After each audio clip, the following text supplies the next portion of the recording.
Hello, ladies and gentlemen. Welcome to Chess Beauty 97. Now, today we're going to show a chess problem rather than our customary endgame study.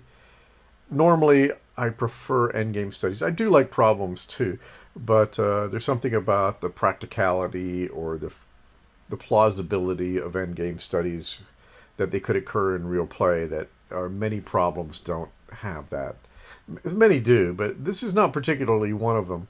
If you look at the pawn structure here, this is a pawn structure pretty unlikely to have occurred in practice. I guess it's not impossible, but those three pawns of black on white's second and third rank, it's like, well, how did they actually get there? But we won't engage in any kind of armchair quarterbacking as far as that goes. We just want to discuss the solution.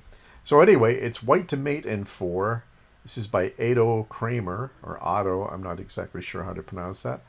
And I don't have a date for this. In fact, I have very little information on this position or the composer, and my apologies. But it was in my collection, and I thought it was worth sharing. So anyway, take a minute trying to solve it, and then we'll come back and look at the solution. Okay, so the solution, and there's only one solution for mate in 4, is knight to b4. What is the idea of this move? Well, it's very simple. White intends to play knight to d5 and then knight to c7, which will be checkmate. So black has to stop this, and he's got a variety of attempts to do so. So the main line is c2, and that's with the idea of queening on c1 and guarding the c7 square. And regardless of whether the queen takes it, then black can recapture with a rook or recapture with a pawn, check, and that will guard the c7 square and prevent white from mating in 4 moves. So he could have also tried queening with the b pawn, but unfortunately it does little to address the direct threat of mate on c7.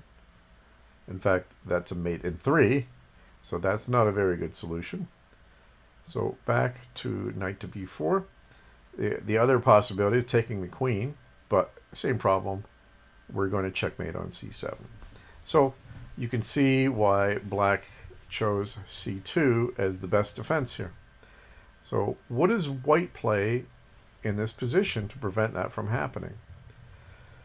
Well, it's easy once you see it, but it's not necessarily all that easy to see before you've been shown it.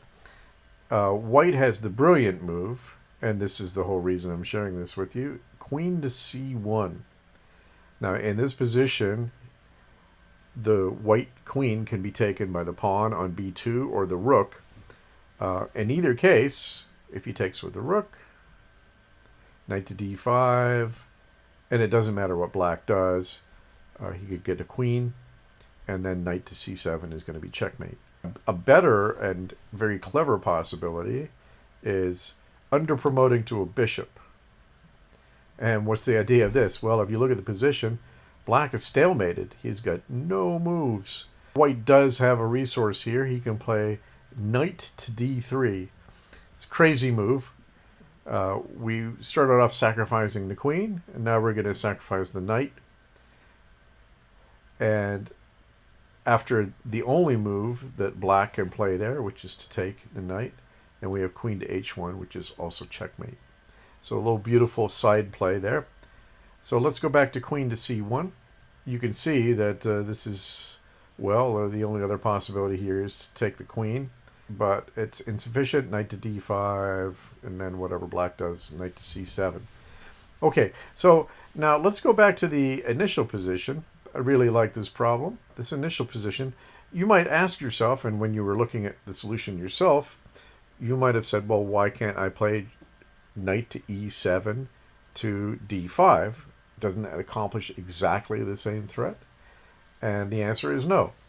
Let's look at the variation. So knight to e7, and also I should mention knight to e8 and knight to d4 also lead to mate, but in 5 and not 4. So looking at the main idea here, again for black, c2, same idea of hopefully guarding the c7 square. And then, of course, white has the exact same idea. Now, if he underpromotes, the problem is that he really is stalemated, and there's really not much he can do. Queen to c2. We continue on, and that's a mate in 5. So I think we can conclude here. There are a few other variations, but I think I've shown you the most cogent variations.